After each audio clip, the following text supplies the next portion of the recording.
Hello everyone. I want to make a relatively quick video just today discussing about the pineal gland.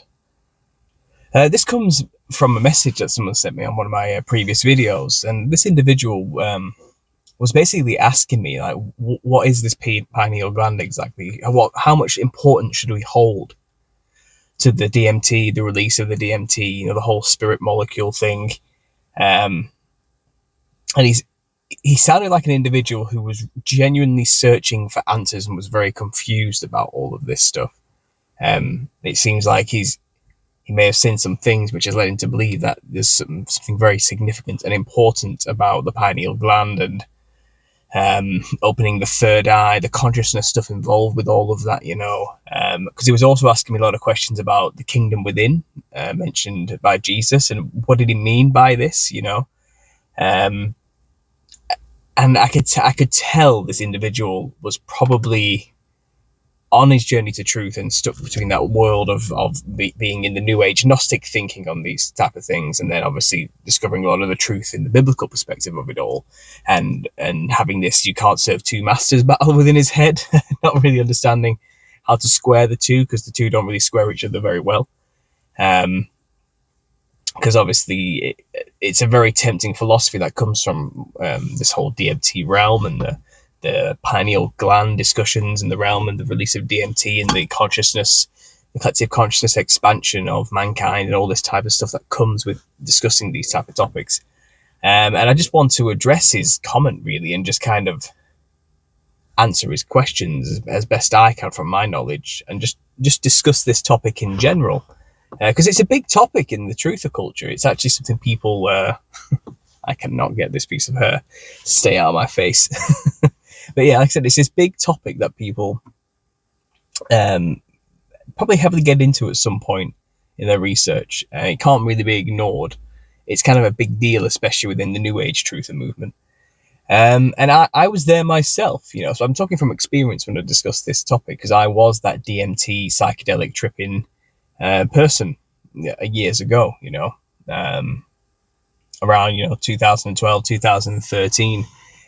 During that time period, I was taking psychedelics weekly, and I was exploring my consciousness, deep diving well into Terence McKenna, listening to every single thing that man has ever uttered out of his mouth, along with every single thing Alan Watts has ever uttered out of his mouth, deep into my own research into Eastern philosophies, Gnostic understandings as well, and just trying to get to grips with the importance of what it means to have a soul and a spirit, and our ability to leave our bodies and explore these other realms that seem to exist. And what are these other realms exactly? How do they relate to me and my mind and my consciousness? Are they safe exactly? Are they dangerous? And I was just doing it all. I was going hard into it,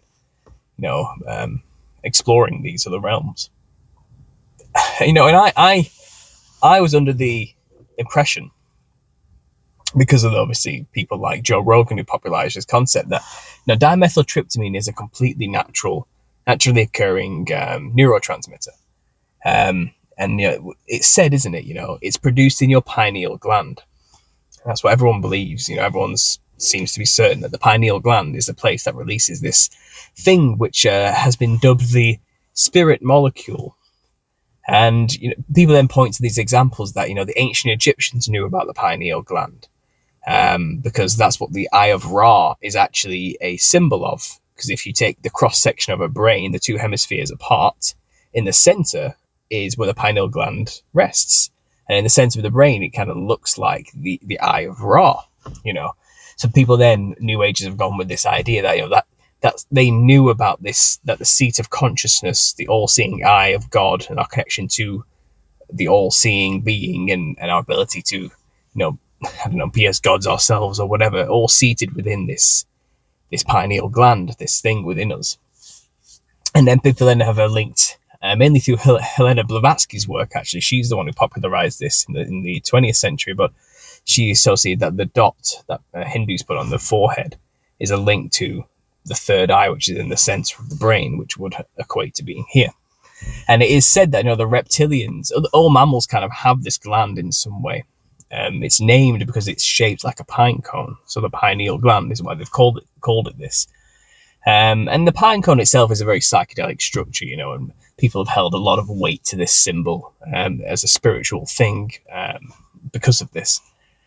Because of the shape of this thing, that mystics throughout the centuries have considered it something extremely important to do with the spirit or the soul, because how are you supposed to figure out what this thing is actually for from their perspective? Being quite limited in their ability to test neurons and without microscopes, the ability to see how this thing reacts to certain stimuli and to deduce what it's actually for and what chemicals and compounds it releases and so forth.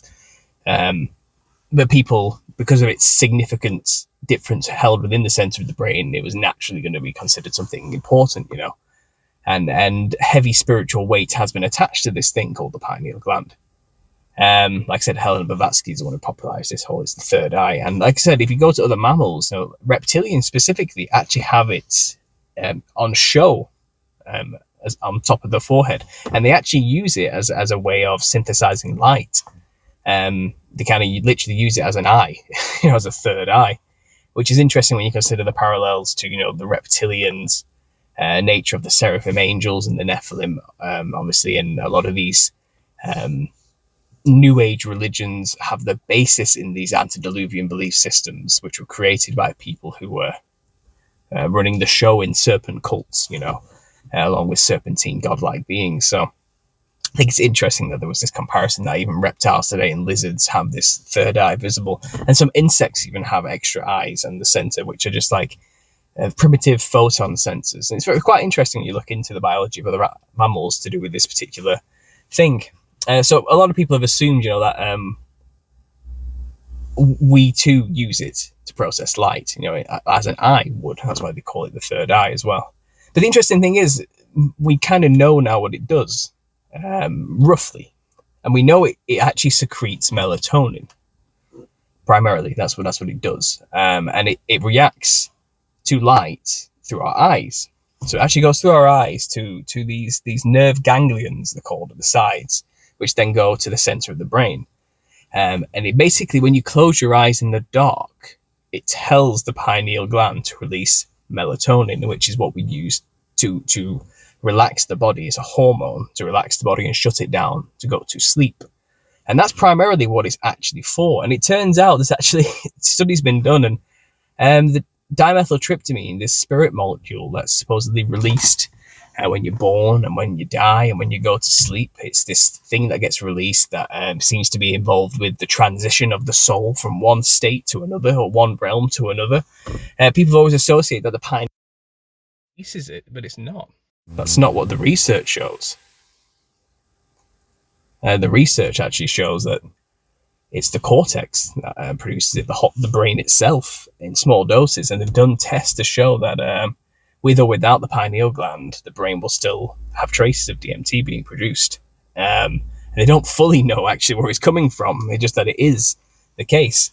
And there's actually very little difference in the production of it with or without the pineal gland. So it's actually, in terms of function, it's not as spiritually or dramatically as important as we thought it was, but it's still vital, because melatonin is a vital hormone involved with many things in your body, not just simply sleep, but also to do with your bones as well. It's everywhere in your body, and it's a necessary compound that we need to survive, basically. So the pineal gland is an important secretion gland of the melatonin, and that's what we really know about it. And I think this heavy spiritual weight we've applied onto it is kind of just our own naive, stupid way of kind of implanting our metaphorical similes to it throughout history, because of where it's positioned and all that type of thing. Is kind of, we've put so much weight on it that this lie has kind of been spread that the pineal gland is the gateway to the other world, And a lot of New Agers go down this route where they have to open the third eye with the ability to have that connection to the other realm. And let's get into that now. So now it talks about the actual pineal gland itself. I don't think it's something we should really hold everything to as the be all end all of spiritual things. It's just a hormone producing gland. That's all it is. It's nothing more, nothing less. Now, DMT itself, I understand that when you ingest this chemical, our body breaks it down naturally. We have receptors for it, because, like I said, we produce it ourselves. So it's not an alien body, but pumping that much at once is unnatural. It only happens in extreme circumstances, like we said, when you're born in high doses, when you die, and when you dream, it is at high levels as well. So to do it while awake is not the natural way of doing things. Any way you cut it, putting crystals into a crack pipe and vaporizing them is not natural. And I think a lot of new age mages get it lost in this idea that it's 100% natural, man, but it's the process itself isn't. And when you do that, you do go to another place. So you think. All my research has indicated that you're actually staying on Earth. You're not going anywhere else. What you are doing is tearing open this veil and seeing the inner matrix workings and code of this world. You've kind of become a ghost in the machine of everything. And where you're going is what projects the physical world that we experience in our bodies. When you go bodiless, you're in the code rather than the projection. You're in the machine rather than the thing that you're supposed to be experiencing. And that's it. That's all it is. That's all DMT does. It doesn't actually help you leave this realm completely and go to other worlds. You're actually in this world. The deception is that you're going to explore other worlds where other beings are, because then you'll believe those beings can give you information that's going to be enlightening to you, or a betterment to you in some way, because obviously you believe that, well, I've gone to a better place, surely, than my world, my pathetic, lowly, physical, useless world. So the beings here must be better and smarter and more enlightened than me. The ignorance comes from the fact that where you're going is actually a place where disembodied spirits are dwelling, who are there for a very good reason. Biblical history explains this clearly. These are the disembodied spirits of the sons and daughters of angels who mixed with human women. These corrupted beings who never should have existed, that were half mortal, half divine, don't have the ability to leave this world because they're not compatible with anything. They are alien to our reality in every respect. They are not compatible with heaven, if you want to call it that, or ascending out of this world into whatever God ordained for that to be. They can't go there, whatever it is, and they can't go anywhere else. They are terrestrial beings through and through, and when they died, their spirits didn't go into rest like ours does. It stays alive, just without a body, and it suffers. It hungers constantly. It's thirsty and hungry all the time, with nobody to satisfy these urges. It has desires, horrible desires, which it fulfilled willingly when it was on the earth as a ruling evil king and potentate, who dominated mankind, because these were giants, these were fearsome creatures, the half-divine creatures with power beyond our comprehension. And that all got taken away from them in the antediluvian age, when they all had to kill each other off, and the final remnants were wiped out by a flood, and then the even smaller remnants of the remnants were wiped out by the people of Israel after the flood through the lands of Canaan. Once they died, it's explained in Matthew. Jesus is talking, and he explains that when a demon comes out of a person's body, which are these disembodied spirits of the Nephilim, they wander in dry places, and the dry places is the DMT realm. It's a place where physical senses don't exist. It's a place where physical desires cannot be fulfilled, where thirst cannot be quenched, where hunger cannot be satisfied. That's the DMT realm. Now, when we go there, leave our body, which is dangerous in its own right, because you're leaving your vessel open to be possessed by something else who will willingly take it if you allow them, by the very act of leaving your body to go explore this other realm. You are just being one of them. And we're lucky that we only have to stay there for about 5 to 10 minutes. We get to come back to our body. They don't.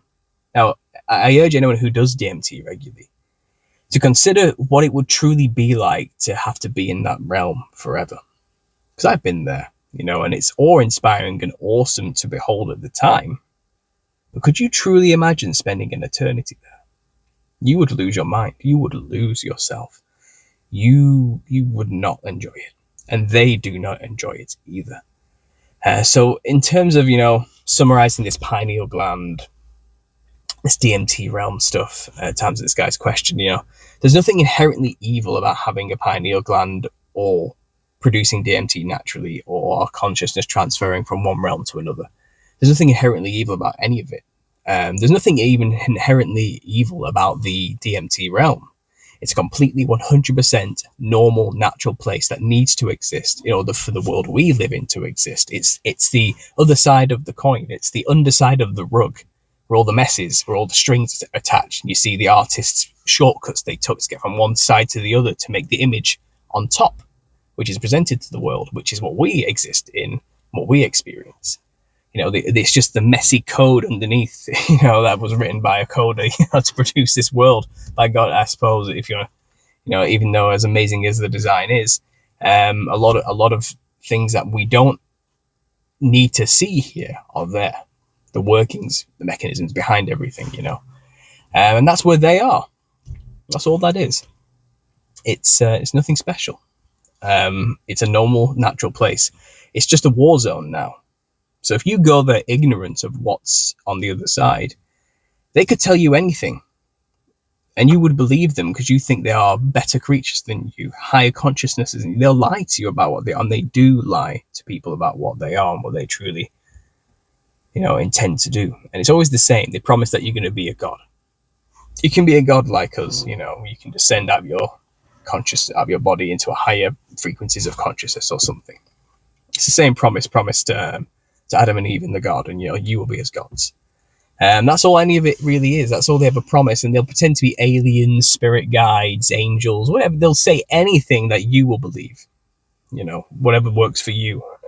And they will promise to be there to give you divine wisdom, as long as you keep coming back to visit them and so forth. But really what you're doing is you're opening yourself up, your body, leaving it open to be possessed and dwelt in by spirits who desire a body once more, and they'll take yours if you allow them. So food for thought, if you're going there, what's your empty vessel doing while you're there in the other realm? So just be wary of that. In terms of the kingdom within, this was in reference to a quote which was mentioned by Jesus, where he was talking. He was responding to the Pharisees because they said, "How will we recognize God's kingdom when it's here?" And he was saying, the kingdom isn't a physical place on earth that you're going to see with your eyes. The kingdom of God is here with you, within. But it's different translations say different things. It's the King James versions that says the kingdom is within. The NIV versions didn't say that. It says the kingdom is at hand or around or something like that, implying it's not within an individual. It's actually, already here, established.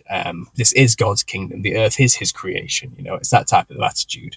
And it's a state of mind whether or not you want to live in this world and see it that way. And I think that's truly what he was only trying to get at there.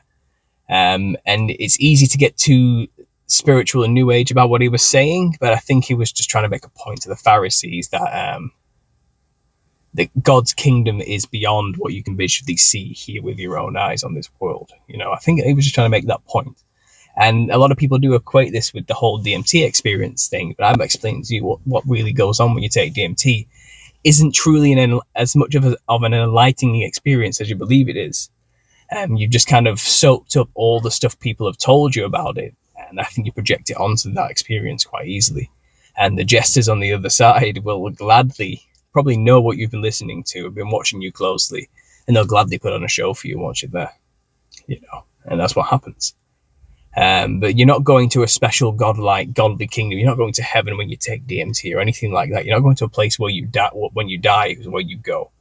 When humans die, we sleep. Our spirit goes to rest. We don't go to places and wander forever. We rest until the final resurrection, till the end. That's God's plan. And the deception is to believe that, you can get in touch with grandma and granddad on the other side, or take DMT and go visit them maybe, or whatever, or get a seance, get a medium to interact with them and channel your dead relatives or something like that. But that's not the case. The only thing that fills that void when you open up a connection is one of these Nephilim disembodied spirits. and they're good actors. They can put on the voice of your ancestors. They can pretend, and they will say they're your ancestors as long as you are giving them permission and access to come back to this realm through your body, a medium, whatever it is, to experience flesh again. And that's all they care about. That's really all they care about. They don't care about you or making you enlightened or teaching you something amazing or great. That's just not what's going on. So I hope for the person who left me this comment about this whole pineal gland situation, I hope my opinion on this matter helps you in some way. I know a lot of people out there are going to disagree with me wholeheartedly, but like I said, the pineal gland doesn't even produce DMT. That's not what it really was, and it was all a lot of hype over nothing, really. It's not as dramatic as you think it is.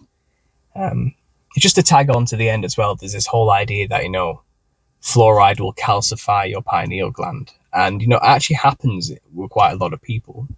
And the effects are relatively benign, but it can affect your sleep. Mainly because, obviously, melatonin is the hormone that gets released that helps your body get drowsy and prepare your body to go into sleep mode. But in terms of dreams, it's not actually related, because DMT is supposed to be the thing that's related to dreams, and it's not even produced by the pineal gland. So don't worry about that too much. And the whole calcification of the pineal gland thing is actually, it's relatively common in younger people. But people can still live full, healthy lives, whether that's the case or not. It's not this connection to the spirit realm everyone says it is. All your power and focus should not be on the pineal gland as the only means to get connection to the spirits or whatever, because you shouldn't be communicating with spirits anyway, because they're just these demons posing as spirit guides and benevolent things, when that's not what they are. They're liars, deceivers. They work for the father of lies. That's they have an agenda and a plan. It's war. They have hierarchy. And ignorance of the battlefield is not going to save you, unfortunately. You're just going to be whim to whatever they say. So yeah, again, the pineal gland, not that important for spiritual purposes, realistically. You can still be filled with the Holy Spirit, whether you have a damaged pineal gland or not.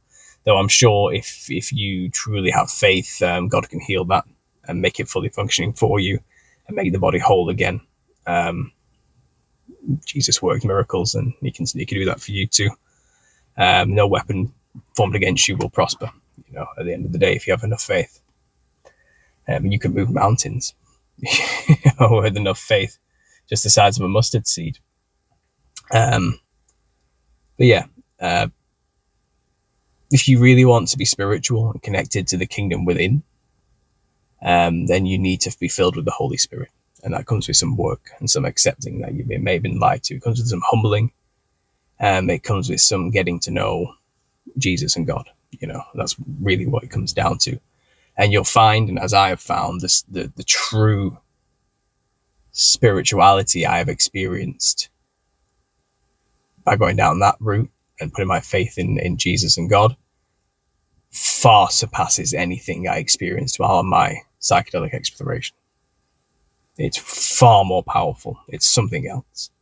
And it actually works. It's actually truly fulfilling, and it actually produces good fruit. It bears a life worth living. I